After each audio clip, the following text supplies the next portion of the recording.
इंदिरा एकादशी का व्रत हर साल अश्विन माह के कृष्ण पक्ष की एकादशी तिथि के दिन रखा जाता है। इस दिन भगवान विष्णु और माता पार्वती की पूजा की जाती है। यह एकादशी पितृपक्ष में आती है, इसलिए इसका महत्व और अधिक बढ़ जाता है। इंदिरा एकादशी का महत्व। धर्मराज युधिष्ठिर कहने लगे कि हे भगवान, मैंने भाद्रपद शुक्ल एकादशी अर्थात पार्श्व एकादशी का सविस्तार वर्णन सुना। अब आप कृपा करके मुझे आश्विन कुआर माह के कृष्ण पक्ष की एकादशी के विषय में भी बतलाइए। इस एकादशी का क्या नाम है तथा इसके व्रत का क्या विधान है? इसका व्रत करने से किस फल की प्राप्ति होती है? भगवान श्री कृष्ण कहने लगे कि आश्विन कृष्ण एकादशी का नाम इंदिरा एकादशी है। यह एकादशी पापों को नष्ट करने वाली तथा पितरों को अधोगति से मुक्ति देने वाली होती है। हे राजन, ध्यानपूर्वक इसकी कथा सुनो। इसके सुनने मात्र से ही वायप्य यज्ञ का फल मिलता है। इंदिरा एकादशी व्रत कथा। प्राचीन काल में सतयुग के समय में महिष्मति नाम की एक नगरी में इंद्रसेन नाम का एक प्रतापी राजा धर्मपूर्वक अपनी प्रजा का पालन करते हुए शासन करते थे।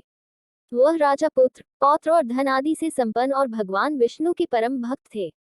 एक दिन जब राजा सुखपूर्वक अपनी सभा में बैठे थे, तो आकाश मार्ग से महर्षि नारद उतरकर उसकी सभा में आए। राजा उन्हें देखते ही हाथ जोड़कर खड़े हो गए और विधिपूर्वक आसन व अर्घ्य दिया। सुख से बैठकर मुनि ने राजा से पूछा कि हे राजन, आपके सातों अंग कुशल पूर्वक तो हैं। तुम्हारी बुद्धि धर्म में और तुम्हारा मन विष्णु भक्ति में तो रहता है। देवर्षि नारद की ऐसी बातें सुनकर राजा ने कहा, हे महर्षि, आपकी कृपा से मेरे राज्य में सब कुशल है तथा मेरे यहाँ यज्ञ कर्मादि सुकृत हो रहे हैं। आप कृपा करके अपने आगमन का कारण कहिए। तब ऋषि कहने लगे कि हे राजन, आप आश्चर्य देने वाले मेरे वचनों को सुनो। मैं एक समय ब्रह्मलोक से यमलोक को गया। वहां श्रद्धापूर्वक यमराज से पूजित होकर मैंने धर्मशील और सत्यवान धर्मराज की प्रशंसा की।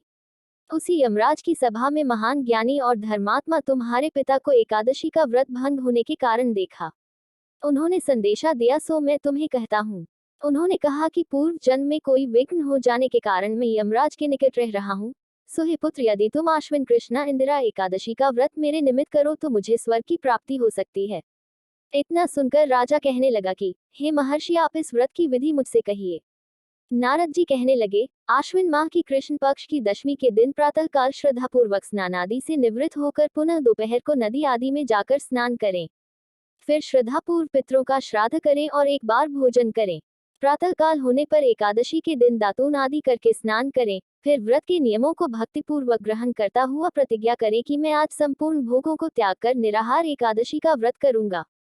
हे अच्युत, हे पुंडरीकाक्ष, मैं आपकी शरण हूँ, आप मेरी रक्षा कीजिए। इस प्रकार नियम पूर्वक शालिग्राम की मूर्ति के आगे विधिपूर्वक श्राद्ध करके योग्य ब्राह्मणों को फलाहार का भोजन कराएं और दक्षिणा दें।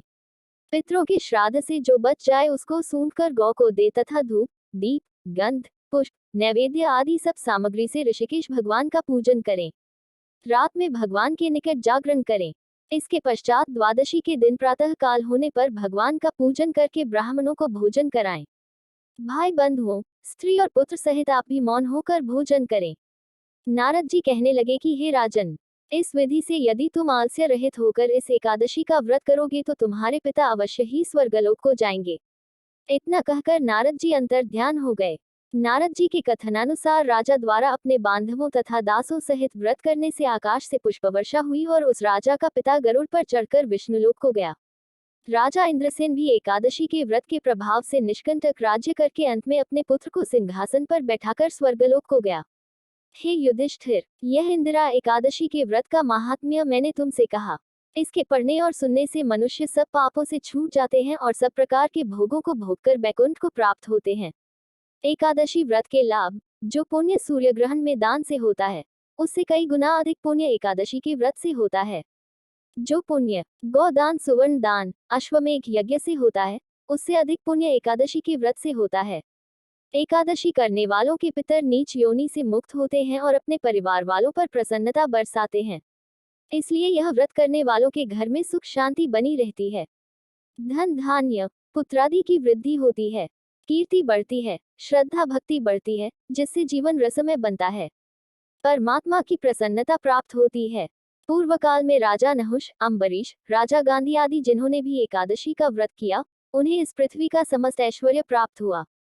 भगवान शिवजी ने नारद से कहा है, एकादशी का व्रत करने से मनुष्य के 7 जन्मों के पाप नष्ट हो जाते हैं, इसमें कोई संदेह नहीं है।